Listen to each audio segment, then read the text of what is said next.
I'm going to continue to talk about data types and basic operations in R. And in particular, in this video, I'm going to talk about subsetting objects in R.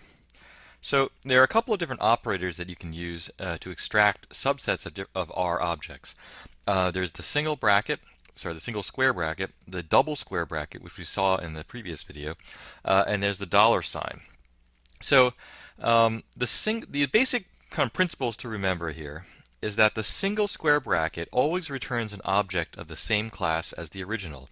So if you subset a vector, you're going to get back a vector.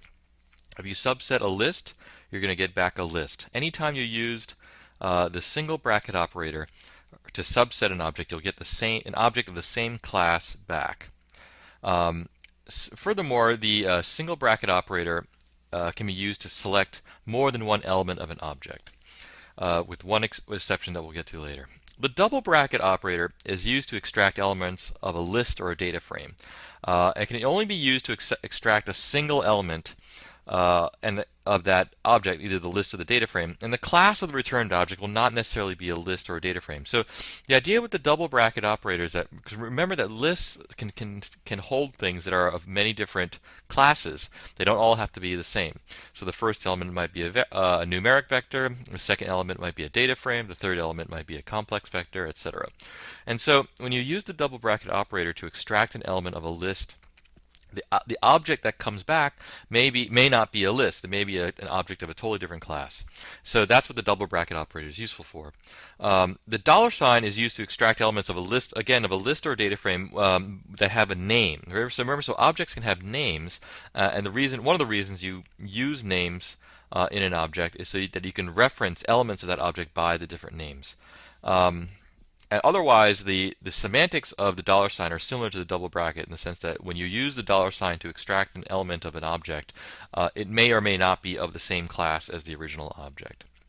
So here's the first example, a very simple character vector called x, and I'm going to use the single bracket operator to extract the first element. So here, what I get back is another character vector with a single element a in it.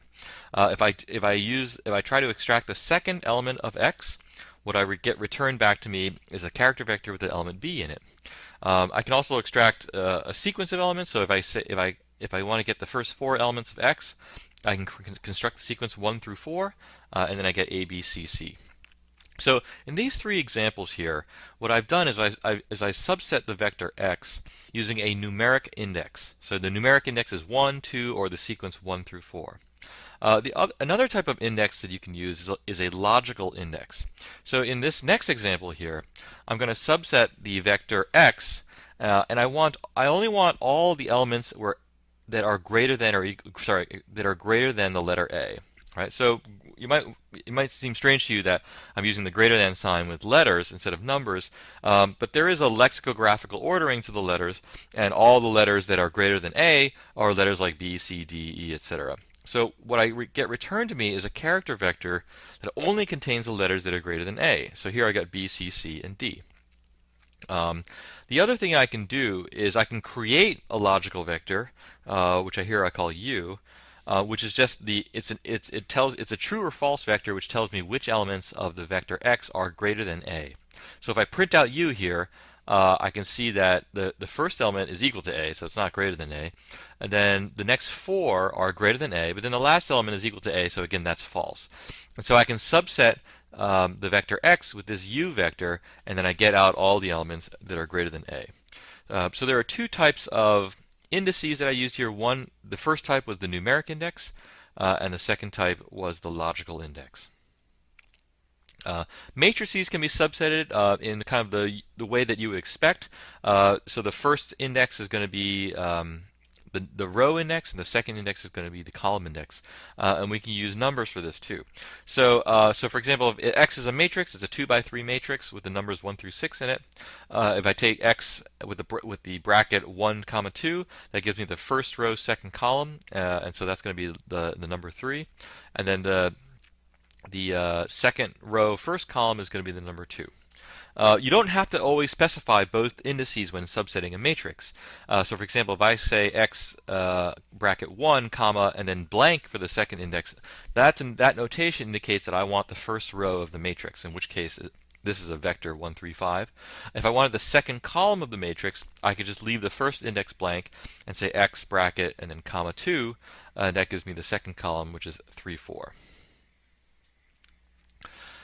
So by default, when a single element of a matrix is retrieved, is returned a vector of length 1 rather than a 1 by 1 matrix. So remember I said that before, the single square bracket operator always returns an object that's the same class. So the one thing that sometimes is a little bit unexpected is that if I subset out a single element of a matrix, I don't get back a matrix. What I get back is just a vector with that number in it. So if I say x1, 2, that gives me the first row, second column of the matrix. That's just the number 3, and what I get back is a number 3, not a 1 by 1 matrix with the number 3 in it. This is usually what you want, although sometimes it can cause problems. And so you can turn off this default behavior by adding an extra argument to the subsetting operation, which is called drop. The idea is that by default, drop is equal to true, and it drops the dimension. And so rather than getting a two-dimensional object back, you typically get a one-dimensional object back. However, if you want to preserve the dimensions of the object, you can say drop equal to false, and when I subset out the first row, second column, what I get back is a 1 by 1 matrix with the element 3 in it.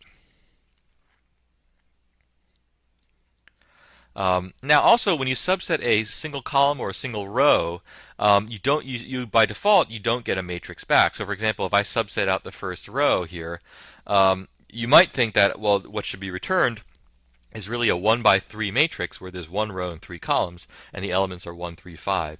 Well, that's not actually what you get back. What you get back is a vector with the elements 1, 3, 5. Usually this is what you want and it's okay. But if it's not, then you can always set the drop equal to false argument when you subset the matrix, and then you get a 1 by 3 matrix with the elements 1, 3, and 5 in it. So subsetting a list is a little bit different because you can use the double bracket or the $ operator. You can also use the single bracket operator. So here I've got a list. The first element is a named element called foo. It's an index and it's a sequence 1 through 4. And the second element is named bar, and it's the number 0.6. So this is a list with 2 elements in it. I can extract the first element using the single square bracket, and I get remember the single square bracket always returns an element that's the same class as the original. So if x is a list, then x bracket 1 is going to be a list too. So what I get back is a list that has an element called foo, which is a sequence 1 through 4. Now if I use the double bracket, then if I say x double bracket 1, what I get back is just a sequence 1 through 4. So the difference here is that in the first example, I got a list that contained the sequence 1 through 4, and in the second example, I got just the sequence. That's the difference between the single bracket and the double bracket operator. In the next example here, I'm using the $, so I'm saying x $bar, and what that means is that gives me the element that is associated with the name bar. So in that case, it's a single number 0.6. I can also use the double bracket operator and pass it a string. So x double bracket quote bar is the same as doing x $bar, and it just gives me 0.6. If I use the single bracket with the name, I can say x bracket quote bar. That gives me a list with the element bar in it. So remember, because the single bracket always returns a list if I'm going to subset a list. So the nice thing about being able to subset an element using its name is that you don't have to remember where it is in the list. So if I couldn't remember whether bar was the first element or was the second element, I don't have to remember where it is in order to use the numeric index. I can just use its name, and then then it will automatically extract that element from the list. If you want to extract multiple elements of a list, then you need to use the single bracket operator. So for example, if I want the first and the third element here, which is the foo and the baz element, I can pass a vector 1, 3, the numeric vector 1, 3 to x using the single bracket operator, and that returns to me a list with the elements foo and the elements baz. So that's how I extract multiple elements of a list. You cannot use the double bracket or the $ operators when you want to extract multiple elements of a list. The nice thing about the double bracket operator, which is different from the $, is that you can use the double bracket operator to index a list where the index itself was computed. So notice that when I used the $ before, I actually typed out the word bar. I had to type out the name of the object. But sometimes the name of the element. But sometimes the name of the element is actually the result of some computation. So for example, here I've got a list with 3 elements, foo, bar, and baz, and then I create a variable called name, which is actually the string foo. So if I use the double bracket operator on this variable here, notice that there's no element in the list that has the name in it, but there is an element of the list that has the name foo in it. So now when I pass this variable called name into the double bracket operator, it returns me the element that was associated with foo, because that's what the value of the name variable is.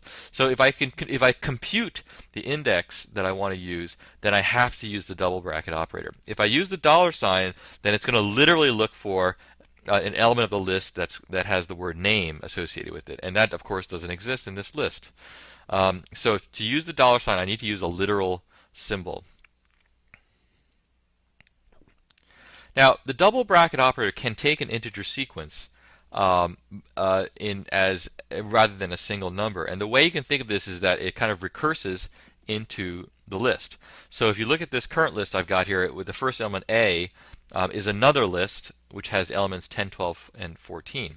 So suppose I wanted to extract the number 14. Well, that's really the third element of the first element, right? So it's the third element of the list, which happens to be the first element of the other list.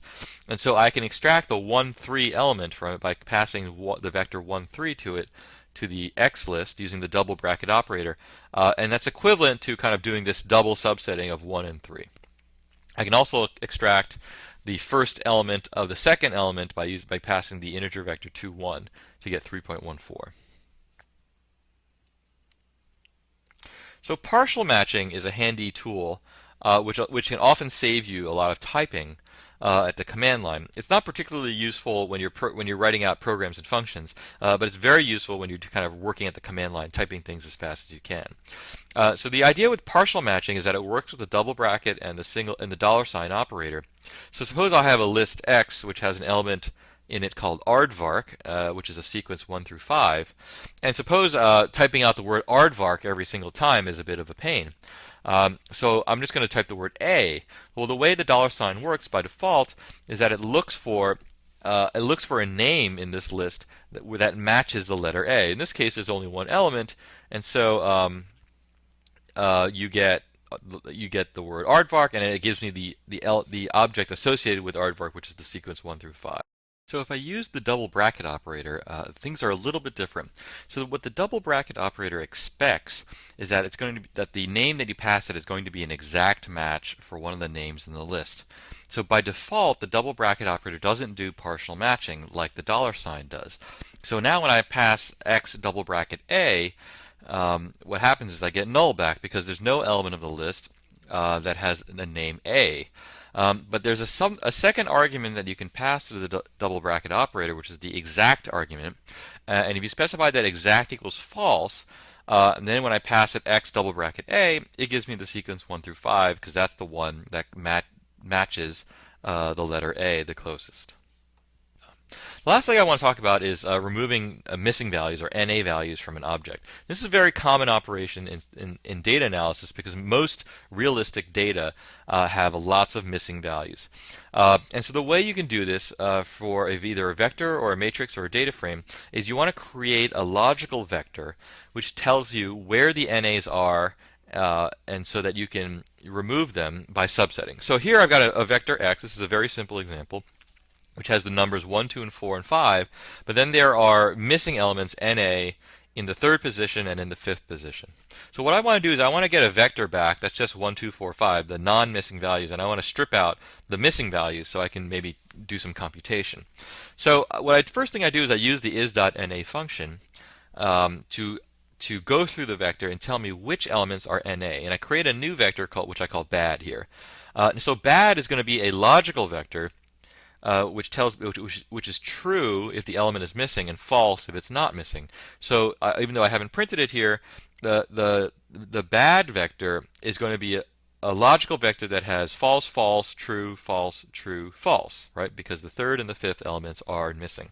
So now that tells me which ones are missing, but actually I don't want the ones that are missing. I want the ones that are non-missing. So I need to take the kind of the opposite of bad, which I can use with the bang operator or exclamation point.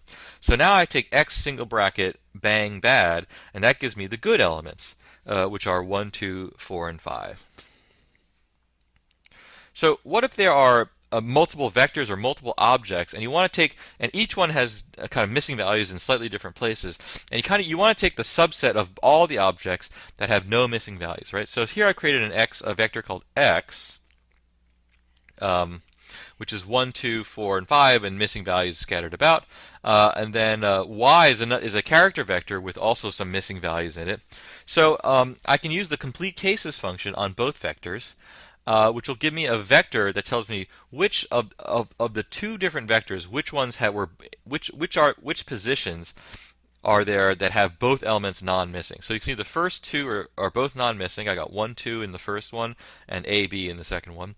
The third one's missing. The fourth one is non-missing. The fifth one is missing, and the sixth one is non-missing. So for both vectors x and y, I want the first, the second, the fourth, and the sixth elements. So now when I subset x, I get the good elements of that, and when I subset y, I also get the good elements of that.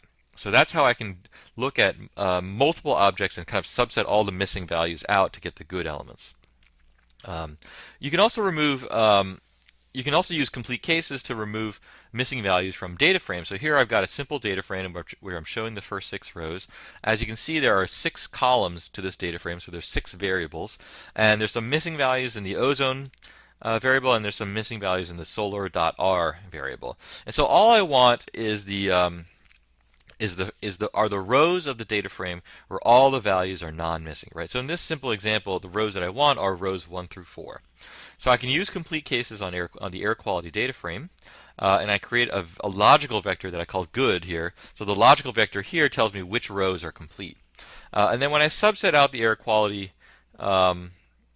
matrix, and I take out the first couple rows, you can see that none of the rows have any missing values in them. So that's subsetting out missing values, and complete cases is a very handy function, which is when you have multiple sets of vectors or large data frames where you want to subset out all the missing values.